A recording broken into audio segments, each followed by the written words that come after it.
시간에 신의 성품에 참여하는 삶 이런 제목으로 말씀을 나눴는데 그때 나눈 것이 무엇이냐면 3절에 이렇게 말씀했죠. 그의 신기한 능력으로 우리에게 생명과 경건에 속한 모든 것을 우리에게 주셨다. 그렇게 말씀하고 있었습니다. 여기서 신기한 능력이라는 것은 무엇이냐면 그 신기하다 뭐 이런 뜻이 아니고 여기서 말하는 신기한 능력이라는 것은 신성한 능력을 말하는 것입니다. 그러니까 디바인, 그러니까 신성을 말하는 것이죠. 이것은 다시 말하면 성육신의 놀라운 사건을 말한다는 것입니다. 그러니까 예수 그리스도의 성육신의 사건이 우리에게 어떤 의미입니까? 예수 그리스도께서 육체의 몸을 입고 이 땅에 오셨다는 것이 어떤 의미냐라는 것입니다. 이것은 우리에게 생명과 경건에 속한 모든 것을 주시는 단초, 시작이 된다는 것입니다. 만약에 예수 그리스도의 성육신이 없다면 기독교가 말하는 구원은 성립할 수 없는 거죠. 그런데 당시 이 교회를 어렵게 했던 영지주의자들 주장하는 것이 무엇이었습니까? 성육신을 부인하는 것 아니었습니까? 예수님이 육체의 몸을 입고 이 땅에 오셨다는 것을 완전히 부인하고 있는 그들의 모습을 우리가 본다는 것입니다. 그래서 이들에게 구원이 무엇이냐? 구원은 뛰어난 지식, 영지, 뛰어난 지식이 구원을 준다고 얘기하는 것이죠. 그러니까 예수님이 이 땅에 오신 것도 깨달음을 주시기 위해서라고 얘기한다는 것입니다. 그러니까 지식으로 인한 깨달음이 구원을 준다라고 얘기하는 거죠. 그러니까 사도 이 베드로가 계속해서 무엇을 말하느냐? 이 에피크노시스, 그러니까 차원이 다른 암인 거죠. 차원이 다른 예수를 향한 지식, 이것을 계속적으로 얘기하고 있다는 것입니다. 그래서 이 성육신의 놀라운 사건을 이 사도 베드로는 얘기하고 있는 거죠. 그렇게 얘기할 수밖에 없는 이유가 무엇이냐면 이 베드로는 예수님을 봤거든요. 예수님을 만났고 예수님을 보았고 만져봤고 예수님과 함께 먹고 마시면서 3년이 넘는 시간 동안에 함께했던 이 사도 베드로는 예수님이 성육신한 사건을 분명하게 알고 있다는 것입니다. 그래서 그것을 얘기해주고 있다는 것입니다. 그래서 이 당시 교회를 어지럽히고 힘들게 했던 이 이단들, 특히나 이 영지주의자들에 대해서 대적하면서 이것을 확실하게 확증하는 그 모습을 보이고 있다는 것입니다. 이러한 차원이 다른 그리스도를 아는 지식은 어떠한 모습으로 우리를 살게 만드느냐? 세상의 정욕과 썩어질 것에 관심을 두지 않게 만든다는 것입니다. 그러니까 우리가 예수 그리스도에 대한 분명한 지식이 있고 예수님에 대한 분명한 알미 있다면 우리는 세상의 정욕, 썩어질 것에 관심을 두지 않는다는 거죠. 베드로 사도의 이 말씀은 지금을 살아가는 우리들에게도 분명하게 적용되는 말씀이라고 생각합니다. 우리가 예수 그리스도를 제대로 안다면, 제대로 주님을 만났다면 오늘날 한국교회와 성도들의 삶은 분명히 달라졌을 것이라는 겁니다.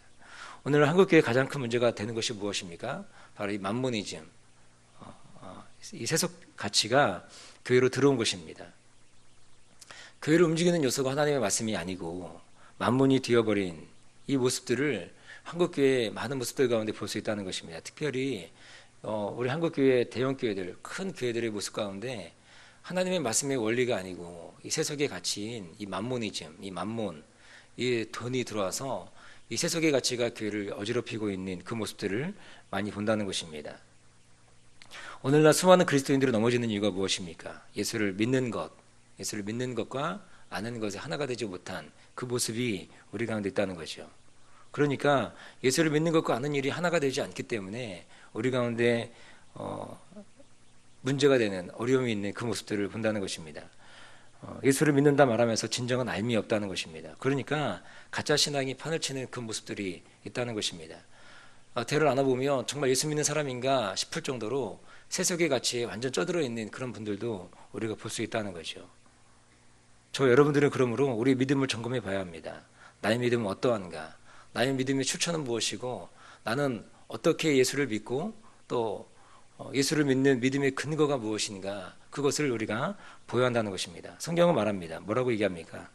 믿음이 어떻게 생기는가 얘기하는데 믿음은 들음에서 나고 들음은 그리스도의 말씀으로 말미암는다. 그렇게 얘기하는 것입니다. 그러니까 우리가 예수를 믿는 것과 아는 일이 하나가 되는 일, 이것이 너무나 중요한데 그렇게 되기 위해서 우리 가운데 믿음의 출처가 무엇인가를 분명하게 알아야 한다는 것입니다. 그럼 우리가 그리스도의 말씀을 들을 때 그때 우리 가운데 진정한 믿음이 생긴다는 것입니다. 그리스도의 말씀, 이것이 너무나 중요한 거죠. 그리스도의 말씀이 성경을 제대로 알지 못하면 우리 알미라는 것은 헛된 것이 될 수밖에 없다는 것입니다. 그러므로 우리는 오늘 사도 베드로가 얘기하는 에피그노시스, 차원이 다른 이 암, 당시에 영지주의자들이 얘기했던 그냥 지식, 탁월한 지식, 깨달음, 그것만 있으면 구원 얻는다, 그것이 아니고 정말 차원이 다른 삶, 예수 그리스도를 인격적으로 만나고 부딪히는 이 모습, 이것이 있을 때 그때에 우리의 인생이 변하는 거 아니겠습니까? 그러니까 복음과 정면으로 부딪히고 충돌한 사람, 정말 복음을 만난 사람은 인생이 변하는 거죠. 삶이 변하는 거죠. 그렇게 고백하는 거 아니겠습니까? 이러한 지식이 필요한 겁니다. 그냥 단순한 깨달음 이것으로 우리가 구원받는 것이 아니고 우리가 예수 그리스도가 누구인지, 예수 그리스도의 성육신의 사건, 그리고 십자가의 사건, 부활의 사건, 이 모든 것들을 다 우리 가운데 통합적으로 우리 가운데 깨달아지고, 그리고 그것이 내 삶 가운데 실제로 부딪힐 때 그때 우리 가운데 구원이 임한다는 것입니다. 그러므로 우리가 말씀을 제대로 알지 못하면, 우리가 하나님에 대해서 알지 못하면 안 된다는 것이죠. 오늘 본문은 이 신의 성품에 참여하는 자가 되기 위해서 가져야 될 것을 말씀해 주고 있다는 것입니다. 이 5절부터 7절까지를 보면 이렇게 말씀하죠. 이러므로 너희가 더욱 힘써 너희 믿음의 덕을, 덕의 지식을, 지식의 절제를, 절제의 인내를, 인내의 경건을, 경건의 형제의 우애를, 형제의 우애에 사랑을 공급하라, 이렇게 얘기합니다. 여기서 우리가 주의 깊게 보아야 할 것이 있는데 그것은 첫 번째 마지막입니다. 하나님의 성품에 참여하는 자가 꼭 놓치지 말아야 될 것이 있는데, 첫째 뭐냐? 믿음이라는 거죠.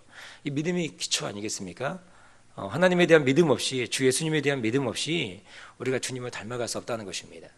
그러니까 모든 것의 기본이 되고 베이직이 되는 것이 무엇이냐? 그것이 바로 믿음이라는 것이죠. 믿음이라는 겁니다. 그리고 마지막이 무엇입니까? 마지막이 사랑이죠. 사랑. 이 사랑이 이 헬라어로 보면 이 아가페거든요. 아가페. 하나님이 우리에 대한 놀라운 사랑의 확증이 무엇입니까? 그것은 바로 예수 그리스도를 이 땅에 보내주신 사건, 이것이 바로 이 아가페 사랑의 확증이라는 것입니다. 이 사랑을 우리가 닮아가기를 원한다는 것입니다. 그러므로 우리가 가져야 할 모든 신의 성품은 그 믿음, 처음에 첫 번째 시작해서 믿음과 이 사랑 사이에 모든 것이라는 것입니다. 그러니까 신의 성품에 참여하기 원하는 우리가 가져야 될 그런 덕목이 무엇이냐? 믿음과 사랑 사이에 있는 이 모든 것을 우리가 갖추는 것입니다. 이러한 믿음과 사랑 사이의 모든 것이 흡족할 때 그리스도를 알게 된다고 오늘 성경은 말하고 있습니다. 그리고 그러면서 참된 열매를 맺어간다라고 얘기하는 거죠. 오늘 5절에서 7절이 말하는 것은 당시 그리스도인들에게 필요한 덕목이 아닌 겁니다. 이 땅을 살아가는 저 여러분들에게 꼭 있어야 되는 건 줄로 믿습니다. 저 여러분은 믿음이 있어야 됩니다. 이것이 기초인 거죠. 그리고 이 기초 위에 덕을 세우고, 또 지식을 세우고, 절제를 세우고, 인내를, 또 경건을, 형제의 우애를, 그리고 마지막에 사랑으로 이 모든 것을 덮어버리는 그런 은혜, 그런 모습이 우리 가운데 있어야 된다는 것입니다. 이것이 바로 그리스도를 아는 지식에, 그리고 또 하나님을 닮아가는 성품을, 그러니까 신의 성품에 참여하는 자가 되는 그 모습이라는 것입니다. 그러면서 사도 베드로는 10절에 이렇게 얘기합니다. 뭐라고 얘기하느냐? 그러므로 형제들아 더욱 힘써 너희 부르심과 택하심을 굳게 하라. 너희가 이것을 행한즉 언제든지 실족지 아니하리라. 이렇게 말씀하는 거죠. 사실 이 말씀은 베드로 후서의 핵심적인 말씀이라고도 해도 과언이 아닐 정도입니다. 그러니까 이 말씀, 부르심과 택하심을 굳게 하라. 이것이 바로 이 편지를 수신하고 있는 사람들에게 사도 베드로가 꼭 해주고 싶은 말이라는 것입니다.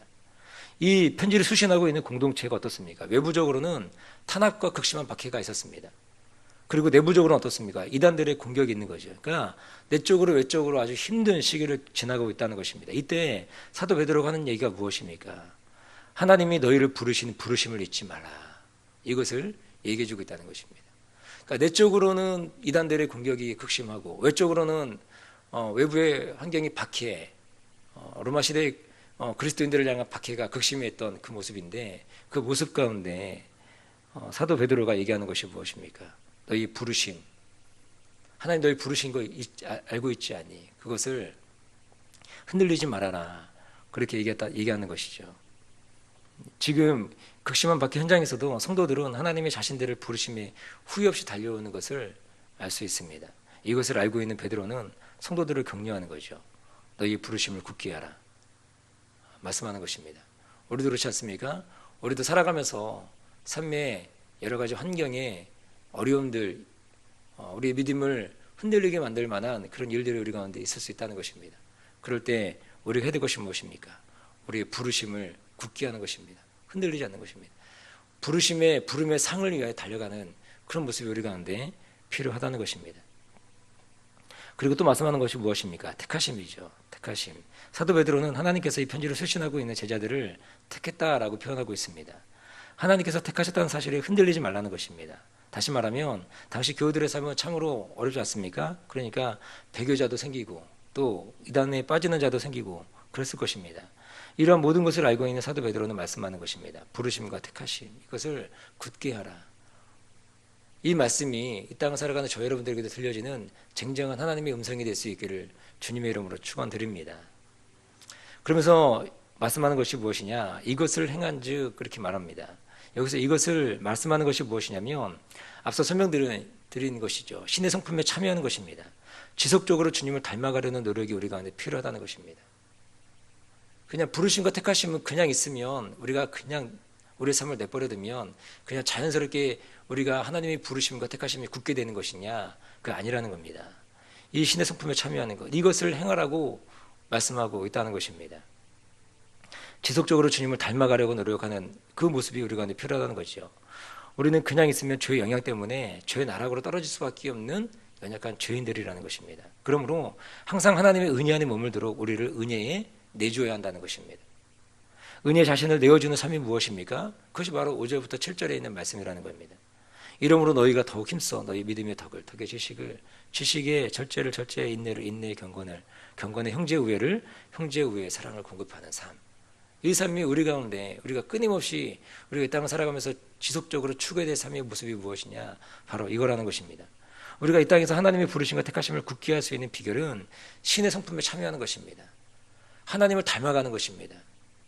하나님의 완전하심에 우리가 닮아가는 것입니다. 그럴 때 우리가 잃어버렸던 하나님 형상을 다시금 찾는 것, 이것이 있을 때 우리가 흔들림 없이 주님을 바라볼 수 있다는 것입니다. 이것은 한 번에 완성되는 일이 결단코 아니라는 거죠. 여러분, 이것이 신의 성품에 참여하는 이 모든 일들이 단 한 번에 이 모든 것이 완성됩니까? 그렇지 않다는 것입니다. 이것은 우리의 생이 허락하는 한 끊임없이 도전해야 될 사명이라는 것입니다. 그래서 이것이 가능할 때 11절이 완성이 되는 거죠. 11절 말씀을 같이 한번 읽어보겠습니다. 11절 같이 한번 읽어볼까요? 시작. 이같이 하면 우리 주 곧 구주 예수 그리스도의 영원한 나라에 들어감을 넉넉히 우리에게 주시리라. 그래서 이같이 하면 우리 주 곧 구주 예수 그리스도의 영원한 나라에 들어감을 넉넉히 주신다 말씀합니다. 할렐루야. 이러한 삶이 저 여러분에게 온전히 이루어지기를 축복합니다. 이같이 하면 우리가 신의 성품에 참여하고 부르심과 택하심을 흔들림 없이 우리가 살아간다면, 그러면 예수 그리스도의 영원한 나라에 우리가 그냥 들어가는 것이 아니라 넉넉히 들어감을 우리가 믿음으로 우리가 고백할 수 있기를 주님의 이름으로 축복합니다. 기도하겠습니다.